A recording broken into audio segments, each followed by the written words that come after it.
Olá, meus amigos e minhas amigas do YouTube, tudo bem com vocês? Quem está falando aqui é o professor Rafael Lima e você está no canal Aprendendo Matemática. Nossa aula de hoje vai ser sobre radiciação, mas antes de iniciar, não esqueça, se inscreve no canal e deixe o sininho de notificação ligado, ok? Bom, pessoal, nós vamos começar então a nossa aula falando sobre a definição de radiciação, ok? Radiciação para vocês, pessoal, é a operação inversa da potenciação. Então, para que eu tenha conhecimento de radiciação, eu vou precisar saber e conhecer a potenciação, tá? Então, assim como na potenciação, a radiciação ela vai ter três elementos na sua composição, que são esses três elementos que estão aqui, tá? Lá na potenciação, nós tínhamos os três elementos conhecidos, né? Aqui na radiciação também nós iremos ter. Muitos alunos acreditam que esse símbolo aqui, ó, da radiciação, se chama raiz. Mas eu já vou adiantar para vocês que não é esse o nome do símbolo. Esse símbolo possui o nome de radical. Então, os três elementos que a minha radiciação tem é esse cara aqui que eu vou chamar de N por enquanto. Esse cara aqui, o N, ele é o índice da minha radiciação. O A, que está dentro do meu radical, nós vamos chamar ele de radicando. Eu vou colocar aqui as três primeiras letras apenas desse nome, tá? E quem é a minha raiz da radiciação? A minha raiz, ela existe no meu conjunto de radiciação, tá? E é esse cara aqui, ó, é a minha resposta. Essa é a minha raiz. E aí é o seguinte, pessoal, vocês lembram que eu falei que para eu saber de radiciação, eu preciso entender da potenciação, porque uma depende da outra, até porque elas são inversas. O que acontece? Para eu ter certeza que a minha radiciação, nesse caso aqui, ó, está correto, eu vou precisar transformar essa minha radiciação na potenciação, tá? E essa transformação, ela tem um formato único, então todos vocês vão transformar a raiz, né, a radiciação, numa potenciação única. E como que vai funcionar essa transformação? É o seguinte, o índice que nós colocamos aqui, ó, com a letra N, e ele sempre vai aparecer aqui em cima no radical, vocês têm que entender que ele vai virar, na potenciação, o meu expoente. A raiz, galera, que é a minha resposta da radiciação, quando eu for transformar ela em potenciação, ela vai virar a minha base. E o radicando, que é o valor que fica dentro do radical, ele vai ser transformado na potência, ok? Quando eu faço isso, se os meus valores continuarem corretos, a minha raiz ela vai poder ser chamada de verdadeira, ok? Um exemplo muito simples e que todos vocês devem conhecer aí é o tal da raiz quadrada do 4, né? Se eu perguntar para vocês qual é o valor da raiz quadrada do 4, todos vocês, a maioria, vai ter a resposta na ponta da língua que a raiz quadrada do 4 é 2. Ok, está correto. A raiz quadrada do 4 é 2, realmente está ok a sua resposta. Mas, para a gente ter certeza e para a gente provar que essa raiz do 4 ela é 2, galera, nós temos que fazer essa radiciação se transformar numa potenciação. É por isso que eu tenho certeza que a raiz quadrada do 4 é 2. Então, fazendo isso, nós temos o seguinte. Aqui na minha radiciação, o meu índice, que é o cara que está aqui, ó, ele é 2, apesar de não aparecer, e eu já vou falar sobre isso. O meu radicando, ele é o valor 4, e a minha raiz tem o valor 2. Se eu transformar essa minha radiciação numa potência, olha o que vai acontecer aqui, ó. O meu índice, eu disse para vocês que vai virar o expoente.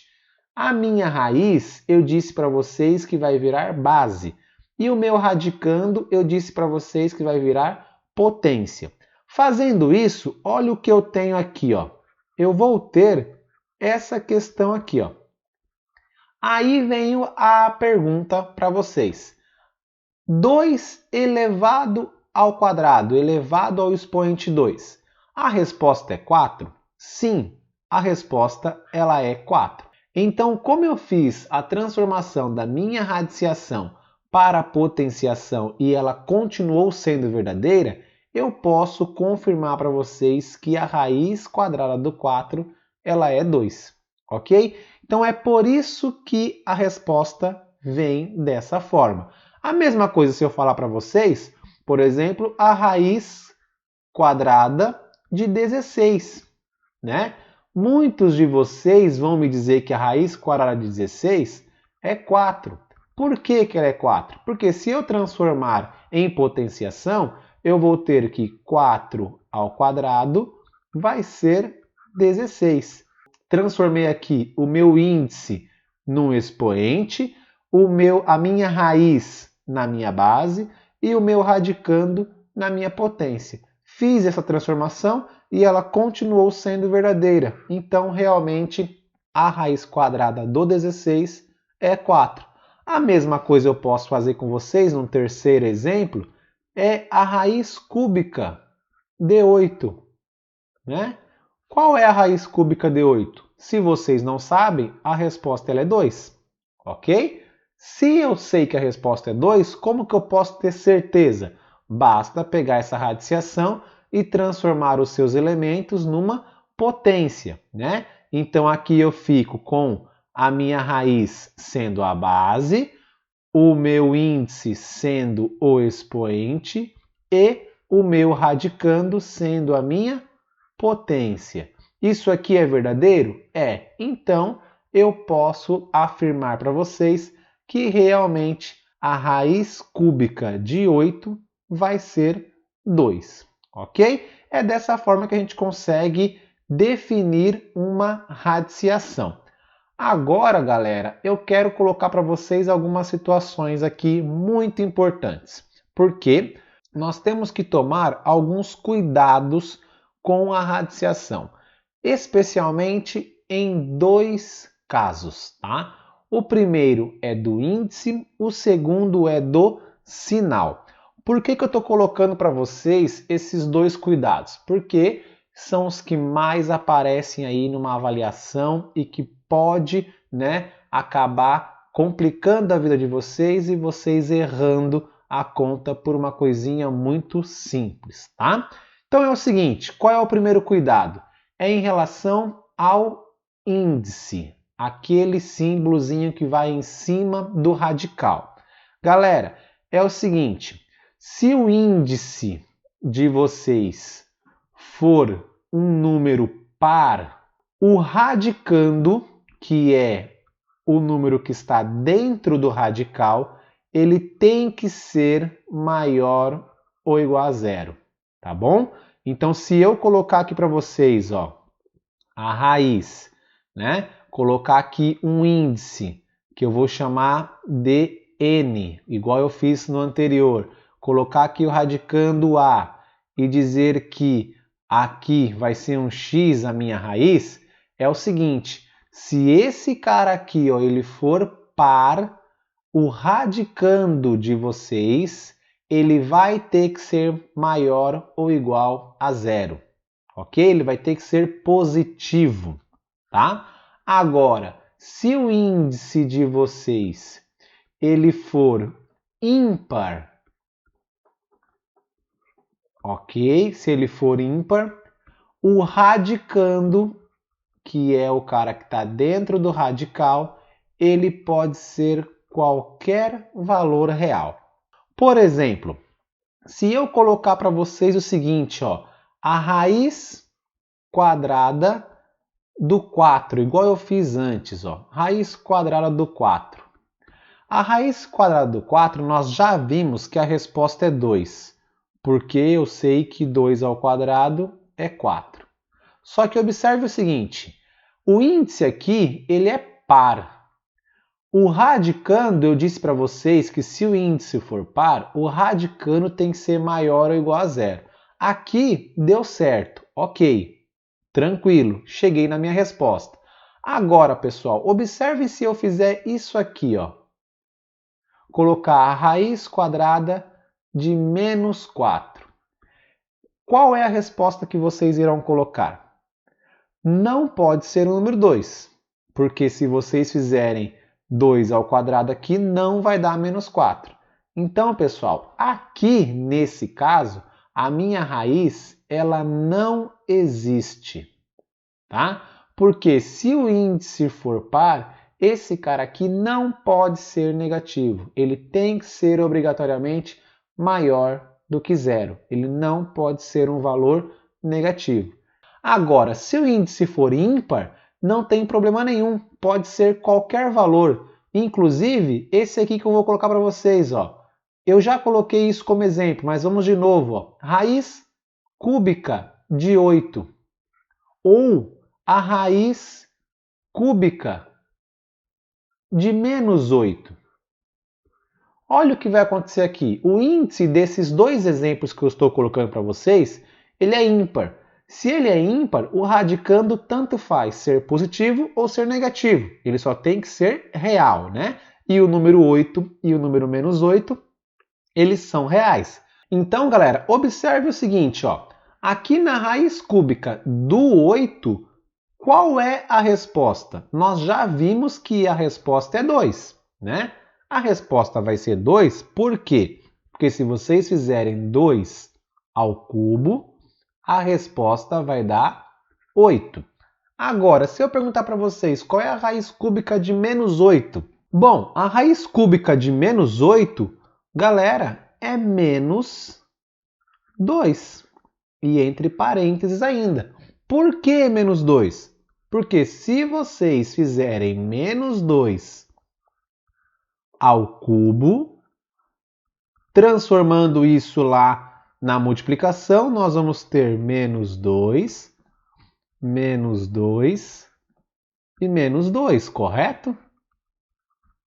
E se vocês fizerem menos 2 vezes menos 2 vezes menos 2, a resposta, eu vou colocar aqui embaixo, vai dar menos 8, galera. Ok? Daí, pessoal, um outro cuidado que nós temos que ter também, que aparece bastante aí nas provas, justamente para ver se o aluno entendeu mesmo a matéria e consegue resolver, é quando eu estou falando dos sinais, tá?